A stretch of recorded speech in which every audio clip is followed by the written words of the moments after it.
You know that voice, right? That little nagging critic in your head that loves to tell you you're not good enough?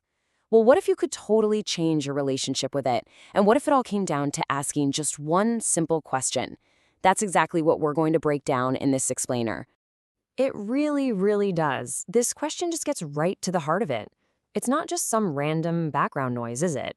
That inner critic often feels like the most rational, honest voice we have. Like it's just telling us the hard truths we need to hear for our own good.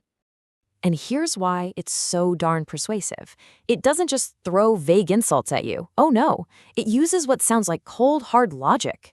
It seems to have a complete file on you, with every single past mistake right at its fingertips. And that's what makes it feel so personal and so true, which makes it almost impossible to question. Okay, this is the real turning point. We've established that the voice feels true, but is a feeling the same thing as a fact? This is the core belief we're about to challenge. Are we just confusing how familiar a thought feels with how accurate it actually is? Here's the first huge shift in perspective you have to make. That sinking feeling of doubt, the one you get right before you try something new, it's not a final verdict on your abilities. It is not a sign that you're an imposter or that you're destined to fail. It's something else entirely. And this is the central idea. Think about self-doubt not as some deep personal flaw, but more like an old, outdated piece of software running in the background. It's a habit. It was probably learned a long, long time ago, maybe when you were a kid, and playing it safe was a much better strategy than sticking your neck out. It was a survival tool that's just past its expiration date. And this chart just lays out the mental switch perfectly.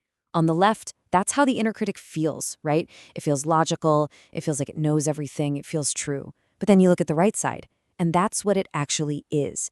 It's a learned behavior, it's a cautious instinct, and ultimately it's just outdated. The feeling is incredibly powerful, but the reality is that it's just a pattern, not a prophecy. This is such a key insight into how our brains work. We are basically wired to mistake what's familiar for what's true. A thought you've had 1,000 times before, like I'm not good enough, feels real just because that pathway in your brain is like a well-worn road. Your brain just automatically takes the easy path, even if it leads somewhere you really don't want to go. Okay, so we get the problem now. Our inner critic is just an old habit. But, knowing that is one thing. How do you actually interrupt it in the moment? Let's talk about a real practical tool you can use to do just that. The solution is actually wonderfully simple. This isn't about getting into a fistfight with that voice or arguing with it until you're blue in the face. It's a two-step process that's all about being gentle and curious, not confrontational. So the next time that voice pipes up with its usual commentary, just stop. Before you get swept away in that familiar wave of anxiety, just take one single conscious breath. This pause is everything. It's the little bit of space you create between the thought and your reaction. And in that quiet space you've just created, you gently ask this. This is the question. Is this thought, I'm going to totally fail this presentation? Is that an undeniable, objective, 100% certified fact? Or is it just a familiar, well-practiced, habitual thought? Just asking the question starts to change your relationship with it. And this part is so important. You don't need to find an answer right away. You don't have to scramble to replace it with some positive affirmation. The goal isn't to fix everything all at once.